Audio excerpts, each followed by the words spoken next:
Donc tout commence un petit matin blême dans le jardin à l'école normale supérieure où Marion était venue me voir et me dit au fait, je déteste quand les gens commencent comme ça, au fait, il faudrait que tu envisages de piloter une table ronde, qu'il y ait quelque chose de ton apport scientifique personnel dans le congrès et pas uniquement entre guillemets, le comité d'organisation.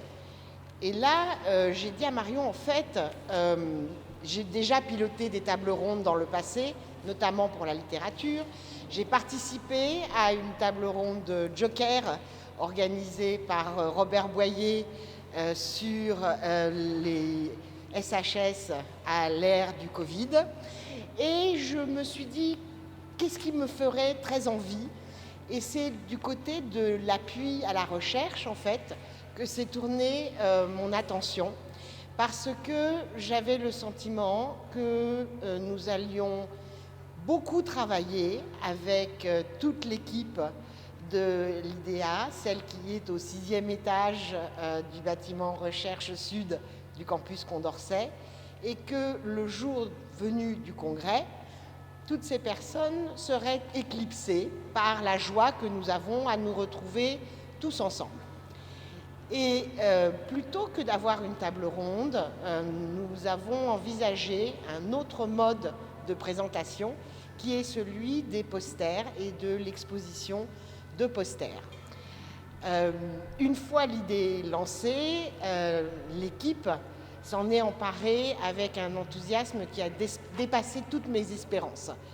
Et nous avons en plus décidé d'y associer les équipes d'appui à la recherche des différents laboratoires lyonnais liés à l'organisation du congrès, donc le LARA, LCE et Triangle. Et les équipes, de leur côté aussi, j'en suis d'ailleurs très heureuse, ont répondu présentes à notre proposition, à notre appel, ce qui a permis de produire l'exposition que j'ai le bonheur d'inaugurer aujourd'hui. La modalité donc des posters vise à vraiment désinvisibiliser, comme on dit maintenant, les équipes qui nous aident tous les jours dans nos recherches et qui nous permettent d'avoir la liberté de parole, d'investigation, d'imagination qui sont nécessaires à notre travail. Je veux simplement remercier le congrès de l'Institut des Amériques de nous accueillir et d'avoir eu cette belle idée de mettre en valeur le métier de l'accompagnement de la recherche. Je voudrais surtout remercier nos stagiaires com que nous avons accueillis et qui ont réalisé les posters. Et sans elles, nos emplois du temps ne nous auraient pas permis de réaliser et de participer à cette belle exposition. Donc nous avons choisi 4 posters, de vous donner d'abord la vision que nous avons de l'accompagnement à la recherche avec cette carte des métiers. Et puis ensuite, nous avons mis 3 métiers en lumière, la communication, la gestion, sans qu'il rien n'existe, et puis l'édition. Nous aurions pu présenter d'autres métiers, le choix est arbitraire. Nous aurions pu aussi présenter les métiers de l'axe numérique qui sont très présents au LARA ou la documentation. Il fallait faire un choix, on a choisi cela. Voilà, c'est tout ce que j'ai. Merci beaucoup. Un grand remerciement à l'équipe du congrès pour nous avoir donné cette opportunité. Et donc nous avons pareil dû arbitrer sur des choix. Donc nous avons fait un premier choix pour représenter quelques métiers de l'accompagnement, notamment le métier donc, des ingénieurs qui font du traitement de données, qui accompagnent les chercheurs sur leurs analyses jusqu'à leur diffusion, c'est-à-dire à l'aide à la préparation des publications. Et donc ça sera donc plus sur les posters, et puis un deuxième que Carole va vous présenter, qui est plutôt une forme vidéo pour montrer tout le panel de l'accompagnement de la recherche, c'est-à-dire avec de la gestion, etc., et du traitement informatique.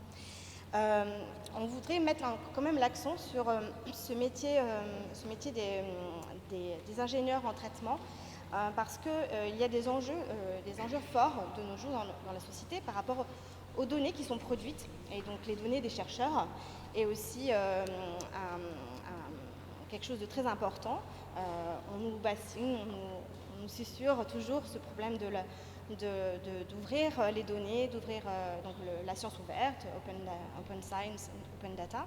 Donc on est dans cette problématique-là, dans notre métier, à devoir répondre aux exigences des financeurs, de la société qui veut rendre à disposition ces données, et donc de traduire suffisamment les attentes des chercheurs également, c'est-à-dire que donc on a toute une série d'actions à mener avec eux pour correctement produire ces données pour eux et pour les autres, pour la communauté des scientifiques et puis même peut-être d'autres.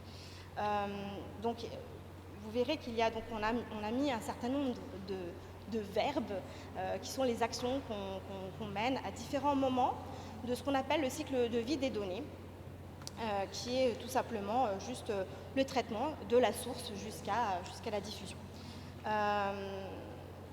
J'avais écrit tout un texte qui est tout à fait différent, mais comme je pense qu'il faut quand même faire un format plus court.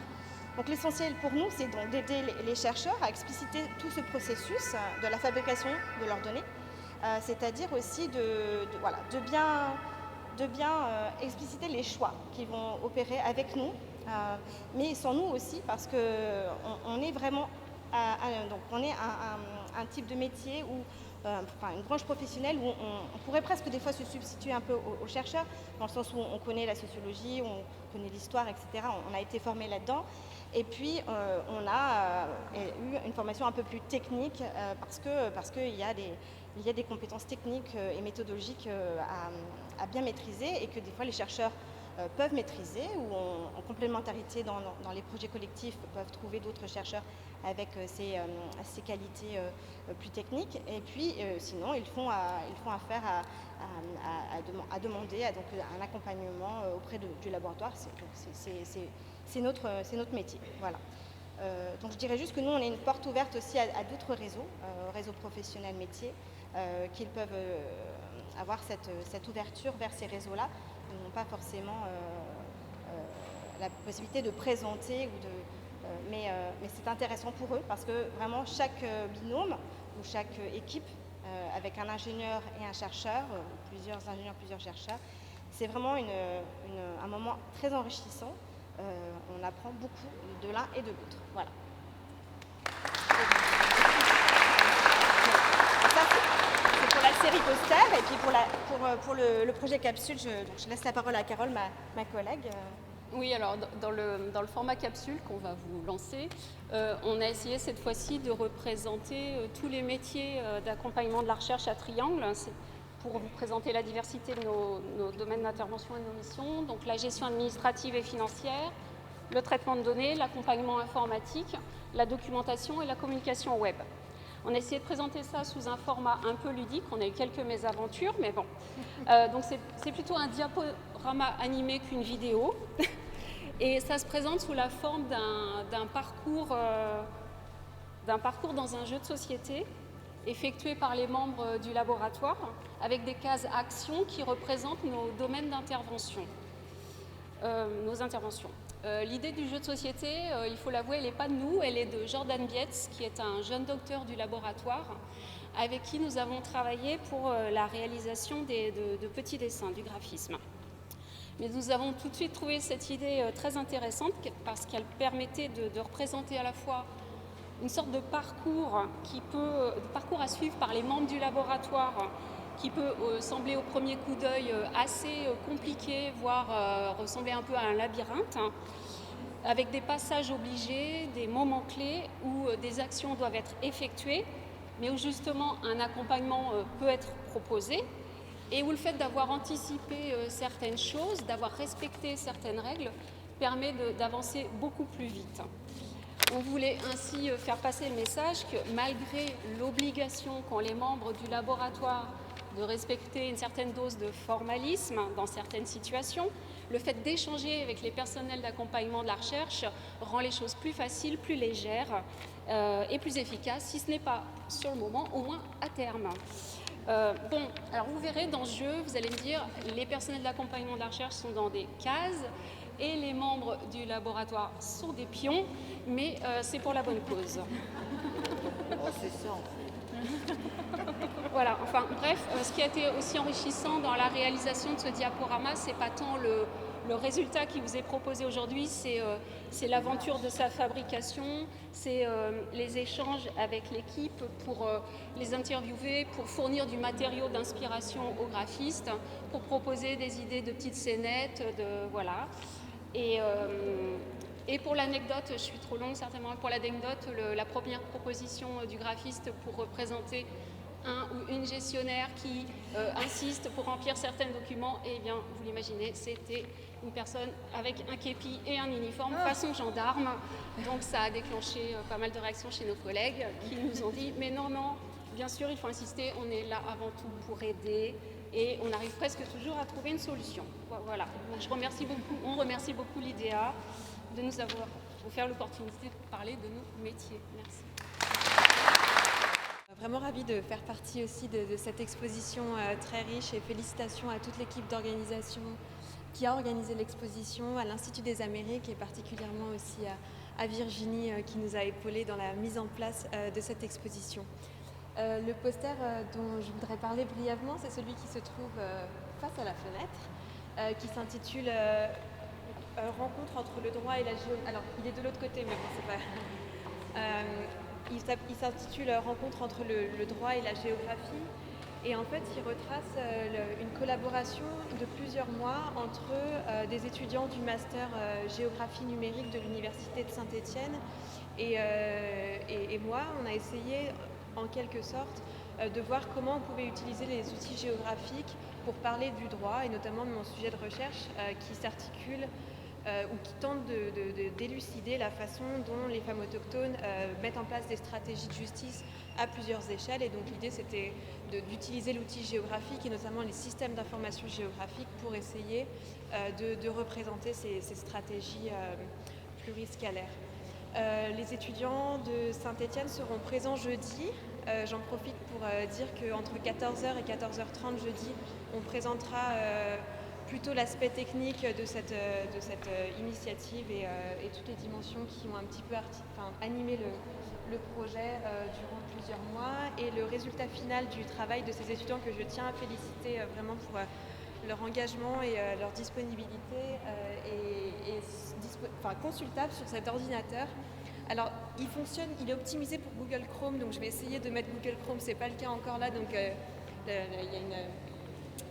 il n'est pas tout à fait optimal, mais je vais m'en charger.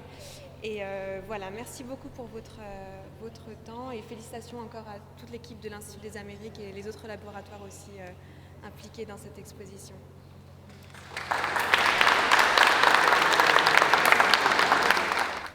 Je suis très contente de pouvoir prendre la parole au nom de l'équipe administrative de l'IDEA. Ça a été un plaisir de pouvoir prendre part à cette aventure et de mettre en avant finalement toute l'énergie qu'on met au quotidien pour la recherche et pour les chercheurs et chercheuses américanistes.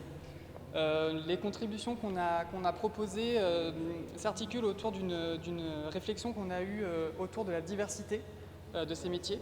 Et donc on a eu à cœur de pouvoir présenter cette diversité, la diversité des relations qu'on peut avoir avec les chercheurs et les chercheuses, la diversité des méthodologies qu'on met en place, des outils qu'on utilise. Et donc ça permet de mettre en avant véritablement la complexité aussi de notre travail et l'énergie et la passion qu'on peut y mettre aussi, puisque la recherche est passionnante, mais l'accompagner c'est aussi passionnant. Et c'est ce qu'on a essayé de montrer à travers ces contributions. Donc elle se trouve juste ici et vous avez des contributions qui concernent par exemple la communication autour du congrès et la manière dont on a pu penser et créer l'affiche que vous connaissez tous, parce que c'est l'affiche du congrès 2023 pour Lyon.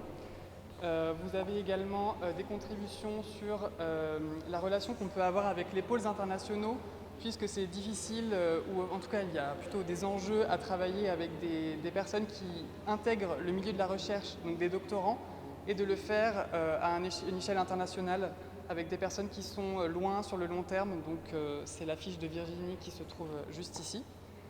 Vous avez également une affiche de Marion Magnan qui est responsable de l'équipe administrative et qui permet de montrer comment la relation entre une équipe administrative et des chercheurs permet parfois de renouveler le travail de recherche, notamment dans des contextes difficiles, à savoir par exemple le Covid. Vous avez également une contribution de M. Louis Augente qui faisait partie de l'équipe administrative et qui a travaillé sur la réalisation d'un festival de cinéma et qui permet de montrer l'intérêt de pouvoir travailler en lien avec des chercheurs et des acteurs du territoire. Et enfin, vous avez une affiche qui montre les réflexions qu'on peut mener pour mettre en place des nouvelles actions de valorisation de publication, qui est très importante aussi pour les chercheurs et chercheuses qui n'ont pas toujours le temps de valoriser leurs travaux de recherche. Donc voilà, je suis très heureux de pouvoir vous présenter le travail de l'équipe et j'espère que vous apprécierez toutes les contributions qui ont été proposées aujourd'hui. Merci beaucoup.